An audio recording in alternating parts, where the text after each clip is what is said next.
If you find yourself dealing with some frustrating situations during your meetings, it might be helpful to establish some meeting guidelines, such as the start time, the use of cell phones and laptops during the meeting, sticking to your agenda, expected behavior, and coming to the meeting prepared.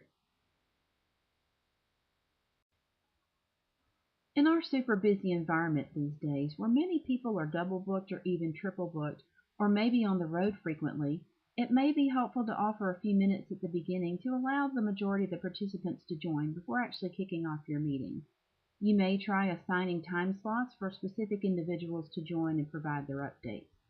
And for those really hard to get team members, it may be helpful just to have them on standby.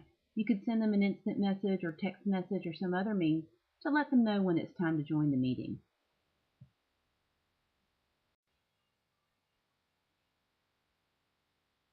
Although our smartphones are very helpful, they do create a distraction during meetings sometimes. You may want to ban them altogether or maybe just surrender them for the duration of the meeting. If you do allow your participants to keep their phones for the meeting, ask them to set it to silent instead of vibrate, as a vibration can cause a distracting noise for those participants on the phone. Some people do bring their laptops to meeting these days. You may want to ban those also or request that those folks attend via phone. If they are in the room with their laptop, make sure they sit a decent distance away from the phone and the speaker so that their typing does not create a distraction for those phone participants.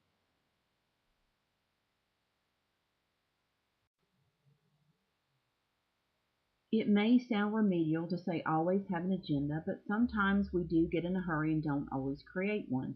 If you have a standing agenda, you can always include it in the meeting invitation. That way you always have it on hand. If you do print one out, be sure to leave some space in between items so people can take notes. Use bullet points to capture things like questions, decisions, and action items. You may want to notate a specific number of minutes for each person to give their update, and be sure to list individual names so everyone knows who's responsible for what on the agenda. Be sure to use a parking lot to capture any of those off-topic items, and when you do your meeting recap, be sure to include the actual agenda so that anyone reading it who wasn't in the meeting has a better understanding of the conversation.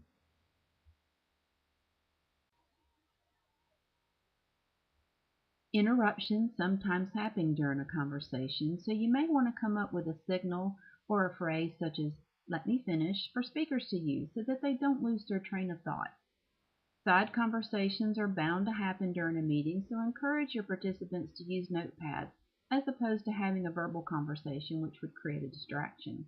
If you have repeat offenders, you may want to consider using assigned or strategic seating to help prevent those in the future.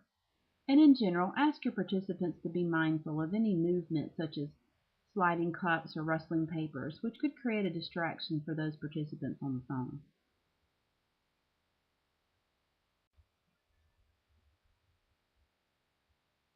If key individuals are needed for your meeting, check their calendars to ensure you're not competing with another commitment. You may want to follow up with them directly to confirm their attendance. If updates are part of your meeting, go ahead and request those prior to the meeting and include them on the agenda to save time during the discussion. If action items are due, go ahead and send out some friendly reminders and help your teammates be better prepared for the meeting.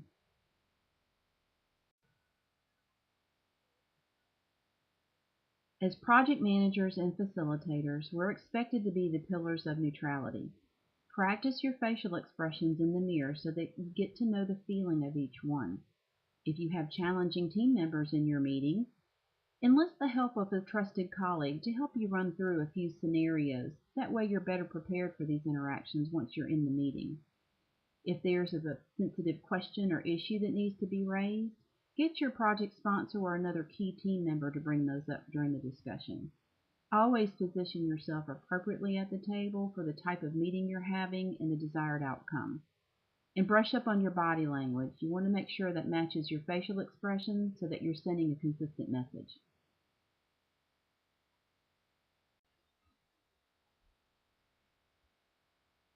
As project managers, we spend a lot of time in meetings, so I hope you have found these suggestions helpful. And I look forward to sharing more of these with you in the future. Good luck!